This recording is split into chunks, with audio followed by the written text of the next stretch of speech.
3 in the morning. Jonah Whitfield was not supposed to be in the building. He had a penthouse 8 blocks away, a perfectly good bed, and an executive assistant whose entire job was to make sure he did not have to deal with problems personally. And yet here he was, CEO of Whitfield Capital, one of the largest private equity firms in Toronto, standing in his own law sweatpants and a Raptors hoodie, because the risk management system had been throwing error codes since 11 at night and nobody, not one single person on his team, could figure out why. He had sent everyone home at midnight. He had tried to sleep. He had failed. The elevator opened onto the 31st floor. Dark, silent, the kind of silence that only exists in offices after hours, when the hum of productivity goes quiet and you realize how much of a building's personality is just people. Jonah walked toward the server room at the end of the hall, half expecting to find a loose cable or a screen someone had left on. What he did not expect was light coming from under the door of the risk analysis suite. A very specific light, the blue-white glow of an active workstation. He pushed the door open. A woman was sitting at the terminal closest to the window. Late 20s, maybe 30. Dark hair pulled back with what appeared to be a pen, not a hair tie, an actual ballpoint pen tucked into the bun. She was wearing a green uniform with the Maple Clean Services logo on the left shoulder, and the kind of worn-out running shoes that suggested she had been on her feet for 6 hours before sitting down at his company's computer. She did not look up. She held up one finger, just one finger. The universal signal for "give me a second," used with the confidence of someone who had every right to be there. Jonah stared at the finger, then at the screen, then at her. "What?" he said. "Are you doing? Almost done." Her voice was calm, focused, like she was in the middle of threading a needle and did not want to lose the eye. "You are in my company's risk system at 3 in the morning. I noticed." She typed something, hit enter, waited. "The error is on line 94 of the overnight reconciliation script. Someone used a soft hyphen instead of a regular hyphen in the date field. The whole batch job read it as a null string and collapsed." Jonah did not move. A soft hyphen, Unicode 0AD. She finally looked at him over her shoulder, brown eyes, completely unbothered. "It looks identical on screen. You would never catch it visually. But the system did, so did you, so did I." She turned back to the screen and typed one final command. The cascade of red warnings that had been blinking in the overnight dashboard, the ones Jonah's team had been staring at for 4 hours, disappeared, every single one. The status board went green, line by line, like a city turning its lights back on after a blackout. She exhaled slowly, satisfied. Jonah stood in the doorway of his own office suite in sweatpants, watching a cleaning staff member close out the terminal and push back the chair like she had just finished a crossword. "Who are you?" he said. She stood, straightened her uniform, and held out her hand. "Autumn Clarke, Knights, this floor and 32. A pause. "You should update your post-it system, by the way. The terminal password is written on a sticky note under the keyboard tray. That is not a security protocol. That is a wish." He looked at her hand. He shook it slowly. "Jonah Whitfield, I know who you are, and you just fixed a reconciliation error that my entire quant team could not locate for 4 hours." Autumn tilted her head slightly. "Your quant team was looking in the wrong place. They kept checking the data inputs. The problem was upstream, in the formatting layer. It was like searching for a gas leak by sniffing the appliances when the actual issue was the pipe behind the wall." Jaina looked at the screen, which was now showing a perfectly clean overnight run. He looked back at her. "Can you come back at 8 tomorrow?" Autumn picked up her cleaning cart from the corner, which Jonah had not noticed until now. "I start my next shift at 6, then come find me at 8. She paused at the door. "I did not do this to impress anyone. I just noticed the errors on the board while I was wiping down the desks. It bothered me. Like a door left open in winter. You have to close it." She left. Jonah stood alone in the green-lit room, staring at the dashboard that was now running perfectly. "A soft hyphen," he said to no one. He stayed there for another 10 minutes before going back downstairs. At 8:15 the next morning, Autumn Clarke was cleaning the glass partition outside the boardroom when Jonah's executive assistant, a brisk and efficient woman named Sandra Park, appeared at her elbow. "Mr. Whitfield wants to see you." Sandra looked at the squeegee in Autumn's hand with the expression of someone recalibrating reality. "When you have a moment, I have a moment now." Autumn set the squeegee in the cart, wiped her hands on the cloth at her belt, and followed Sandra down the hall. Jonah's office had floor-to-ceiling windows overlooking Bay Street. The desk was large and extremely disorganized in a way that was clearly the disorganization of someone very busy, not someone lazy. Papers at odd angles, coffee cups from different days forming an accidental exhibit. 3 monitors running different dashboards simultaneously. Autumn noticed all of it in about 4 seconds and felt the immediate, involuntary urge to sort the papers by date. She did not. She clasped her hands in front of her. Jonah stood up when she came in, which she had not expected. He looked more like himself now. Dark suit, no hoodie, hair that had been combed within the last hour. He gestured to the chair across from the desk. "Sit, please." She sat. "So," he said, settling back into his own chair. "Tell me how a cleaning staff member knows the difference between a soft hyphen and a regular hyphen in a Unix batch reconciliation script." Autumn kept her expression neutral. "Online courses, mostly free ones. There is a data engineering curriculum on one of the open platforms. I have worked through most of it over the past 2 years. And before that, my uncle ran a small accounting firm in Brampton, and I used to help him with his spreadsheet macros on weekends when I was a teenager. He called it practice. I called it free tutoring, no degree in computer science. I completed 2 years at Ryerson before I had to stop. Money." She said it plainly, without embarrassment.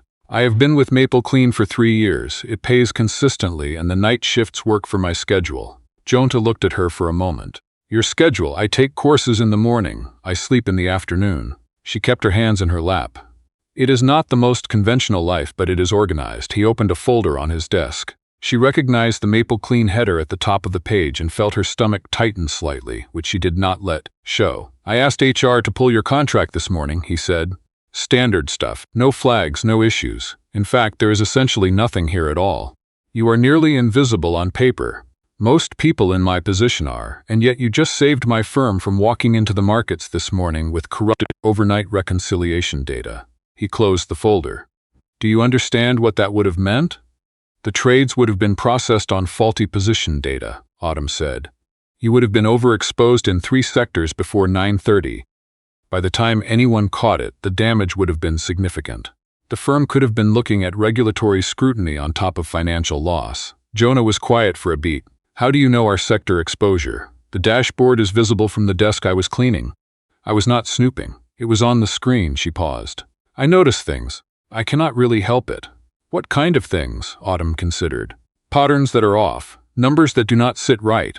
Like when you look at a photograph and a shadow is falling in the wrong direction. Most people do not catch it, but once you see it, you cannot unsee it. I see that with data." Jonah leaned back in his chair. Outside his window, Toronto was fully awake now, morning light cutting across the glass towers. "Come back at the same time tomorrow," he said. "I want to show you something." Autumn stood. "Am I keeping my cleaning route in the meantime?" "Yes." He looked slightly caught off guard by the question, as if it had not occurred to him to wonder. "Yes, of course." She nodded and walked out. Sandra was waiting in the hall with the expression of someone who had witnessed something she could not quite file away. Autumn picked up her cart and continued down the corridor. Behind her, she heard the analyst with the tortoise-shell glasses say to the woman beside him, "Was that the cleaning lady?" She kept walking. His name was Marcus Holt, Chief Operating Officer. 51, silver-haired, Hermes cufflinks, the kind of man who smiled like he was doing you a favor. He appeared in Jonah's office at 11 that morning without knocking. "Who is the woman on your calendar for Wednesday?" he asked, sitting down across from Jonah with the ease of someone who had been doing it for years. Jonah did not look up from his screen. "Someone I want to consult on a systems issue. Sandra says she is from the cleaning crew." "She is." A pause. Marcus set one ankle across his knee. "Jonah, the quant team has been working on the overnight error since before midnight. You are going to bring in, she found the error in 11 minutes. Jonah looked up. "My quant team had 4 hours. That could be a coincidence, or it could be a performance." Marcus's voice dropped slightly. "Think about it. Someone gets access to the system by appearing to stumble across a problem, becomes the hero, builds trust. That is a classic internal play." Jonah said nothing. Marcus saw the pause and pressed it, the way he always did. "I am not saying that is what it is. I am saying you do not know what it is yet. Until you do, keep her at arm's length. The due diligence meeting on the Northern Reach deal is in 3 weeks. We cannot afford distractions." He stood, smoothed his jacket, and left. Jonah turned back to his screen, and in the back of his mind, smaller than he wanted it to be but present, a doubt sat quietly down. Wednesday morning. Autumn arrived at Jonah's office at 8 sharp, in the same green uniform with the pen still in her hair. She had clearly come straight from her shift. Jonah had pulled a secondary workstation into the corner of his office. He gestured to it and slid a chair toward her. "This is a clean sandbox environment," he said. "No live data. I want to see how you work through a problem set." Autumn sat down, looked at the screen, and felt the slight tug of something she recognized, the pull of a system that needed attention, like a sentence with a word missing. What is the problem? Jonah slid a printed sheet across the desk. A synthetic dataset with 3 errors deliberately seeded into it. I want you to find them. She looked at the sheet, looked at the screen, started typing. 6 minutes later, she had found 2 of them. On the 9th minute, she found the 3rd, a subtler one, a date range that validated individually but created an impossible gap when read against the prior quarter's records. She circled it on the printout with a pen she produced from her hair, revealing that she had been using a writing instrument as a hairpin, and apparently found this completely reasonable. Jonah looked at the printout, looked at her. My senior data analyst did not find that 3rd one in the test run last week. He probably trusted the individual cell validation, Autumn said. You have to read the context, not just the cell. Numbers lie when they are isolated. In context, they tell the truth. He wrote something in his notebook. She noticed it was a very organized notebook, dated tabs, color-coded sections. The kind of system that someone imposed on themselves because they thought in a particular way and needed the external structure to match the internal one. She understood that completely. Do you do this naturally? Jonah asked. Or did you train yourself? Both, she said. I think I was always wired this way, but I had to learn to understand what I was seeing. The pattern recognition was there before I knew what to call it. He nodded slowly. He was about to say something else when his phone buzzed. He glanced at it. Something shifted in his face and he set the phone down. Marcus wants to meet, he said, not entirely to her. He has questions about Wednesday's calendar. Autumn said nothing. I should let you get back to your shift, Jonah said, which was not what he had been about to say before the phone buzzed. She knew the difference. She noticed things like that too. It became a pattern over the following 2 weeks. Jonah would leave his office door slightly open during the morning hours. Autumn would come by with the cart, stop, and if she saw something worth mentioning, a discrepancy in a report left on a desk, a dashboard reading that did not align with what she knew of the firm's positions, she would mention it. She never went looking. She just noticed. On Tuesday, she paused outside the boardroom where 3 analysts were arguing over a variance report. She set down the cart, looked at the numbers on the whiteboard through the glass, and knocked. The door opened. 3 faces turned to look at her. The variance is correct, she said, but you are attributing it to the wrong quarter. The timing shift from the Q3 deferral means it should be restated in Q4. She pointed to the column headings. If you present this without the restatement, you will be answering uncomfortable questions in the next earnings call. Silence. The youngest of the 3 analysts, a woman with a streak of blue in her otherwise corporate-appropriate hair, looked at her laptop, clicked twice, and went pale. She's right, she said quietly. Autumn picked up her cart and continued down the hall. Behind her, one of the analysts said, Who is she? I think she's from cleaning, said the one with blue hair, still staring at her screen. Marcus moved on a Thursday. He walked into the weekly risk review meeting with a printed report, which he slid to the head of the table before Jonah arrived. By the time Jonah sat down, 4 of the 8 senior staff had already looked at it. I asked you to pull the access logs for the past 3 weeks, Marcus said, with the measured calm of someone who had been planning this moment. This morning I found something I believe the team should be aware of. Jonah looked at the report in front of him. Autumn Clarke, employed by Maple Clean Services, accessed our internal systems 11 times over the past 3 weeks. Always between 11 at night and 4 in the morning. Always without formal authorization. Marcus looked around the table. Now I understand she has been presented as someone who simply noticed errors. But I want the team to ask themselves a different question. What if the errors existed because she put them there? The room went quiet. Autumn was in the room. She had come to refresh the coffee service, her regular Thursday morning task, and she was standing beside the sideboard when Marcus said it. She did not flinch. She set down the carafe very carefully, the way you set down something fragile when your hands suddenly feel uncertain. I did not put errors there, she said. Her voice was steady. You accessed confidential systems without authorization, Marcus said pleasantly. That is at minimum a serious breach, and at maximum, he left it open. At maximum, Autumn said, it is the explanation you need for why someone without a finance degree found the problems your team missed. She looked at him directly. She had learned in 31 years of life exactly when someone was afraid of her, even if they were very good at performing something that looked like contempt instead. I fixed 11 errors in 3 weeks. If you pull those same logs, you will see what each access corresponded to. Every single one is documented, or the documentation was created after the fact. Jonah was quiet. The table was watching him. Autumn was watching him. In the 3 seconds that followed, she saw it. The flicker, the cost-benefit calculation happening behind his eyes. Protocol versus instinct. Safety versus trust. He did not say anything, and in that silence, Autumn understood clearly. She set down the empty tray. She picked up the carafe. She walked out of the room without running, because she was not someone who ran. But in the elevator, going down, she pressed the button for the lobby and kept her eyes on the doors and breathed carefully through the thing that was trying to build pressure behind her ribs. The building felt enormous in the lobby, which was strange because she had been in it every night for 3 years. She was almost to the revolving door when she heard her name. Not called, said, spoken in the tone of someone who had just made a decision and was still slightly unsure if it was the right one. She turned around. Jonah was standing in the lobby in his suit with no jacket, which meant he had left in a hurry, which meant she was not sure what that meant yet.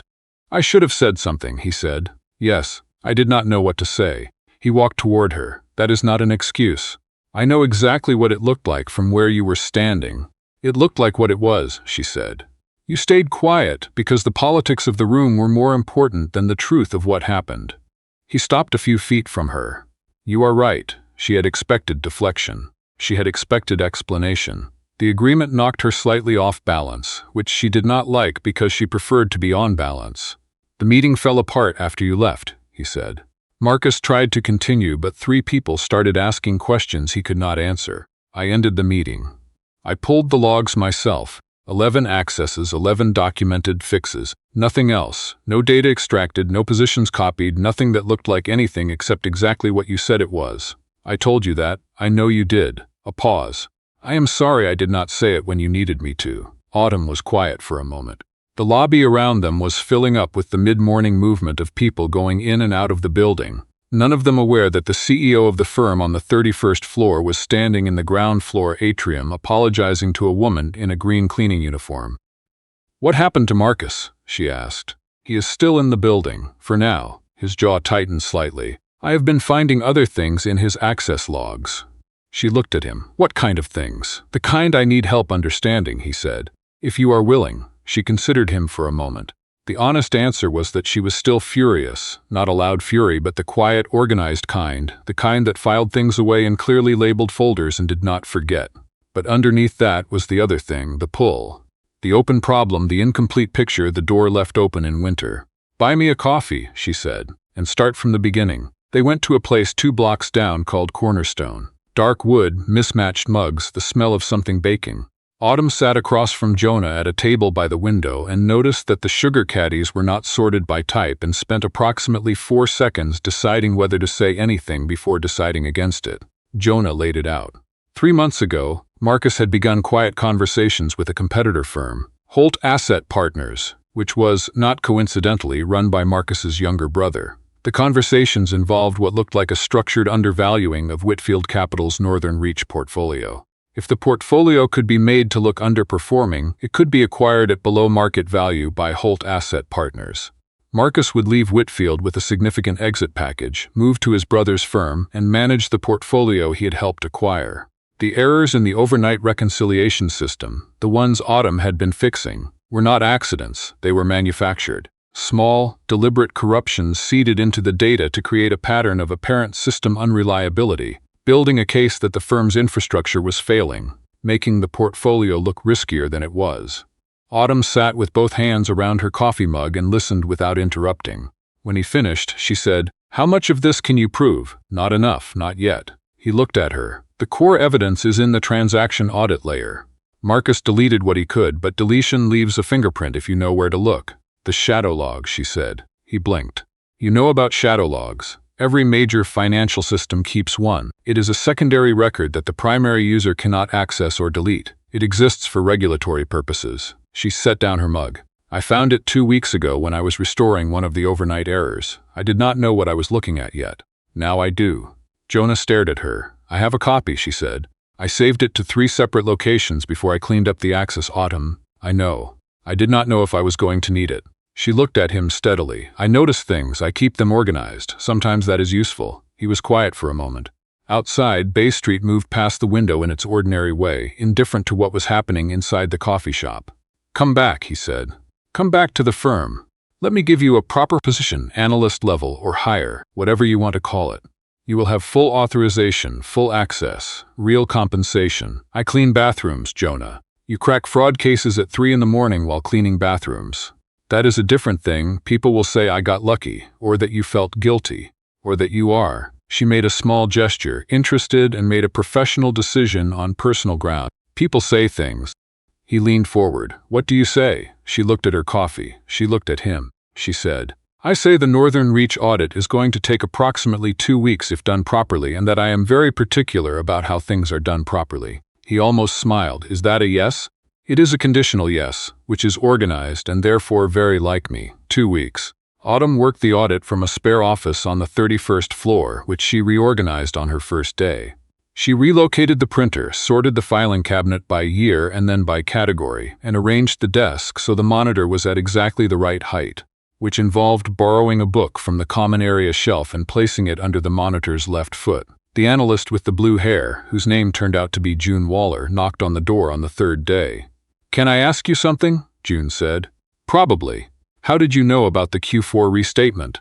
The one you pointed out in the boardroom. That required knowing our reporting cycle, our deferral patterns, the previous quarter's filings. Autumn looked up. I read the annual reports. They are public documents. I read them on the bus. June stared at her for a moment. On the bus, night buses have long routes. I have time. June sat down in the empty chair across from her, uninvited, and Autumn found she did not particularly mind. I have a data question, June said. About the position modeling. Show me. June pulled up her laptop. They talked for an hour. At the end of it, June went back to her desk and reorganized her own files without fully realizing she had done it. In the same system Autumn had been describing. Marcus moved on a Wednesday. He had been watching Autumn's office door with the frequency of someone who knew the clock was running. He appeared in Jonah's office at 7:30 in the morning with printed documents, the way powerful people always appeared when they had decided to act. With paper, because paper felt like evidence. The woman does not have the authorization to access the audit layer, he said.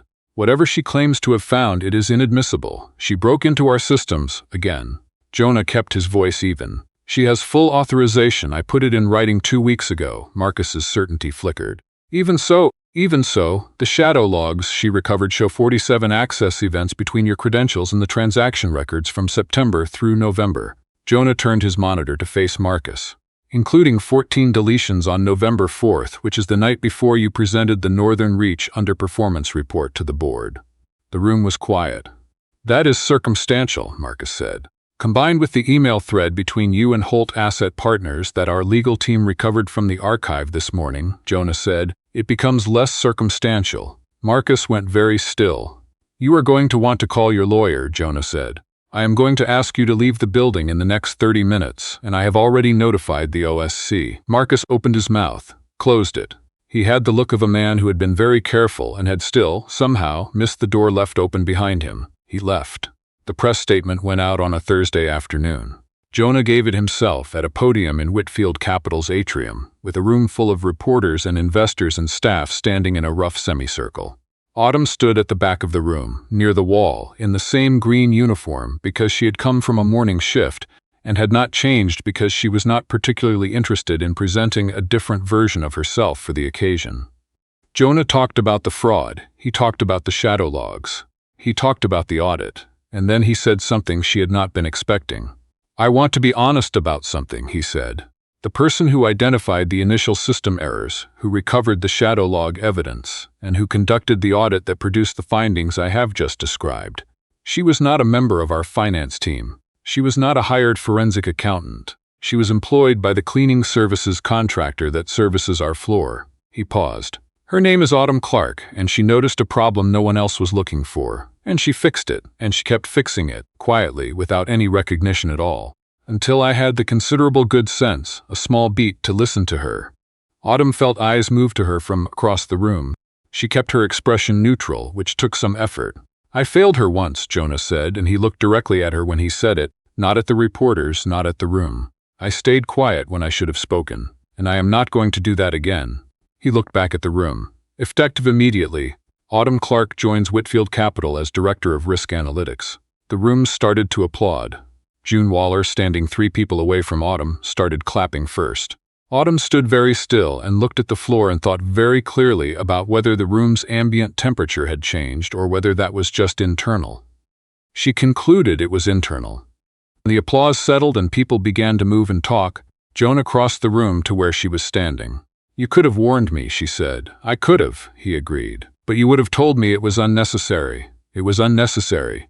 "It was true," he said. "There is a difference." She looked at him.